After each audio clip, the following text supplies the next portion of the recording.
Chapter 17. Celebration. Once they reached the resort and the sheriff left with his prisoners, Maria served a huge meal, restoring Nancy's good spirits. She and Nguyen told and retold their stories of what had happened during the long afternoon and evening. Nancy was just finishing a detailed description of how she'd managed to escape her captors when Heather spoke up, changing the subject. "I know this is a nice dinner and everything, but I think we should have a real celebration," she began. "What do you mean?" Nancy asked. "How about a party for all our friends and neighbors? I'm sure they'd love to meet Nancy and hear about what she has done. And it will give everyone a chance to make Nguyen feel welcome in the area after all the trouble he's had." She paused, then asked, "What do you think?" "How about having it tomorrow night?" Chuck suggested. "It could be a welcome home for Grandfather, too." "Is he coming back?" Heather asked. "Why didn't you tell me?" "Actually, I've been too busy. In case you've forgotten, I was talking on the phone to him when Nguyen rode in, and after that..." He broke off with a grin. "What kind of a party shall we have?" Maria asked. "How about a barn dance?" Heather suggested. "Don't you need a barn for that?" Bess asked. "I mean, your stable is very nice, but there isn't any room for dancing." She looked around. "That is what you do at a barn dance, isn't it?" Heather laughed. "As a matter of fact, we do have a barn, a genuine old relic from the days shortly after Jake Harris died." "You do?" Nancy frowned. "I don't remember seeing it." "You haven't," Chuck confirmed. "Or rather, you saw it, but you didn't know what it was." "What are you two talking about?" George asked. "How could we see it and not know what it was? A barn is a barn." "True," Chuck conceded. "What I meant was, we drove by the barn on our way here, but you didn't know it was our barn. You see, after Jake's death, there were all kinds of rumors about this old house. People were always claiming to see lights in it at night, things like that. Anyway, the people who took over the ranch didn't want to live here, so they built a small house and a barn on what was then the trail to town. We passed it on our way here from the airport." "And the house?" George said. "I don't remember seeing any house that close." "The house burned down years ago," Heather answered. "We talked about tearing the barn down, but then we decided that our guests might enjoy an old-fashioned barn dance from time to time, so we fixed it up instead." "What do you think of the idea, Nancy?" "I think it sounds just fantastic," Nancy told her. "I can hardly wait." Heather got up from the table. "You folks enjoy dessert," she said. "I'm going to start making some phone calls. We'll never be ready if I don't." "And I'd better start planning the menu," Maria decided. "We'll need lots of food and some punch, of course." "What can we do?" Bess asked. "Can't we help?" "You can be the cleaning and decorating committee," Chuck told them. "That way, Heather will be free to help Maria with the cooking."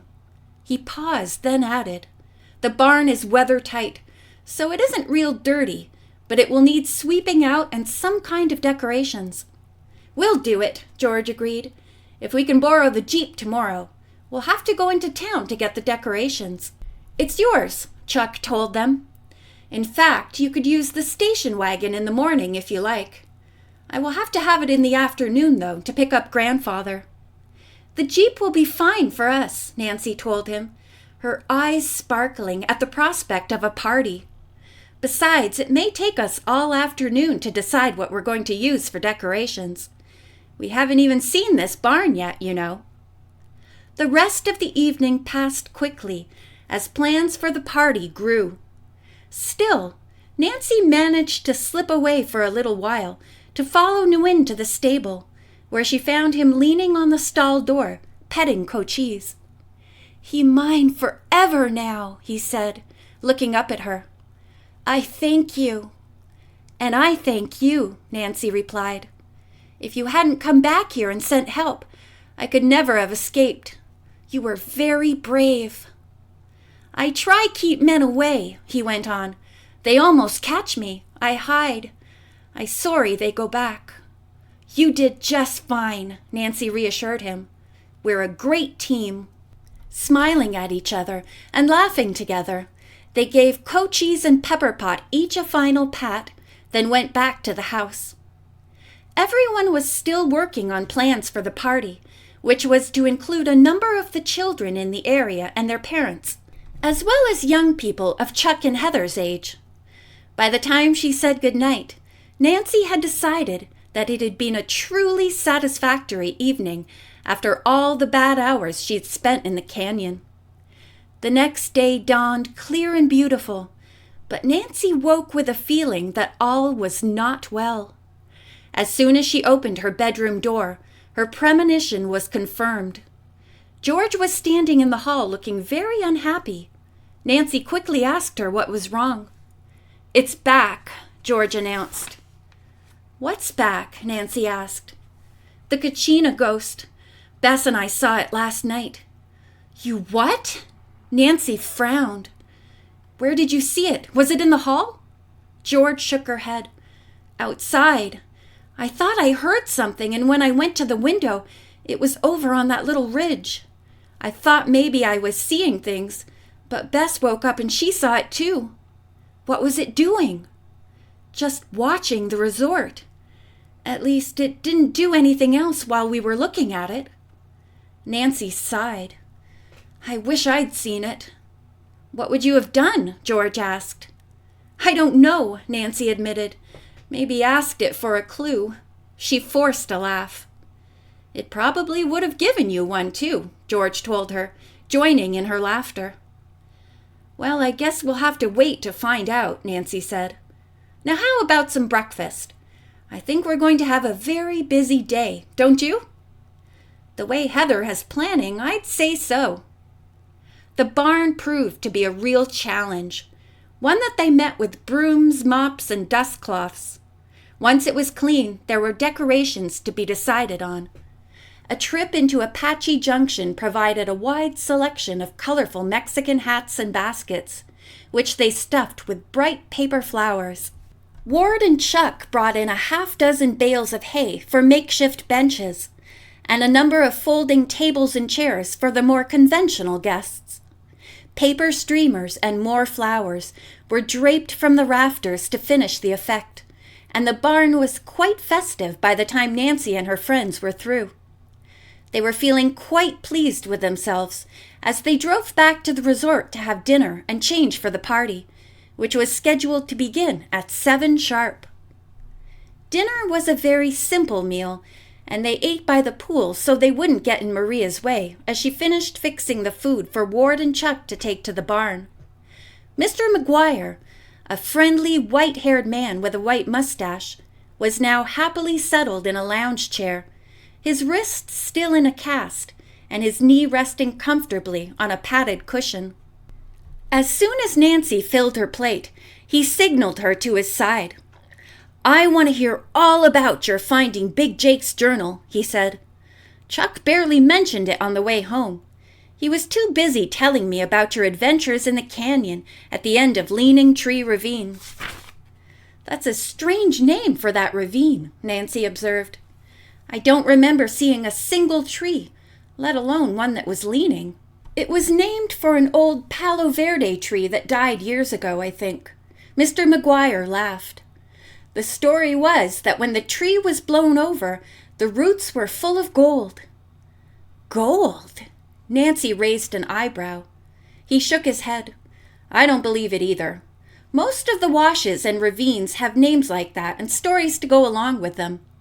We may change that one to Golden Gulch, however, if there is a pocket of gold in the cliffs of the canyon." "That would be quite appropriate," Nancy told him. "I hope it works out." "Now, what about the Kachina you saw? Tell me all about it. What was it like?"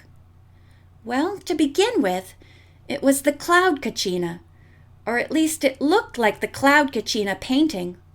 Nancy did her best to tell him everything that she'd seen and heard that night. Once she'd completed her story, Mr. McGuire began describing his experience with the same spirit. When he finished, he asked, "Do you think that was the solution? Finding the journal, I mean. Have you routed our resident ghost?" Nancy sighed and put down her fork. "I'm afraid not." "What do you mean? Have you seen the thing again?" Nancy shook her head. "I haven't, but George and Bess saw a Kachina on the ridge outside last night, and I've heard the chanting every night I've been here." The young sleuth sighed. "I don't know what it means, but I'm sure there is more to this mystery, and I'm still trying to solve it." "Well, you just watch yourself," Mr. McGuire told her. "I don't want you to end up in the hospital the way I did. You have taken altogether too many chances already." "I'll be careful," Nancy assured him. The conversation was ended by Heather's announcement that they had less than an hour to get ready for their guests.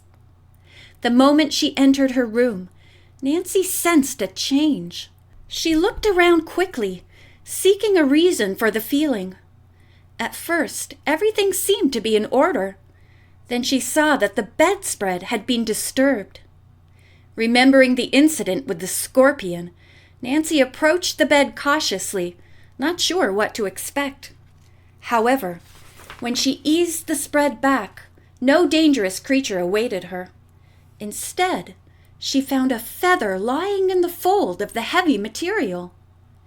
It was very old and slightly dusty, and when Nancy picked it up, she gasped. She recognized it as being from the headdress of the Kachina spirit she had followed in the hall. End of chapter 17.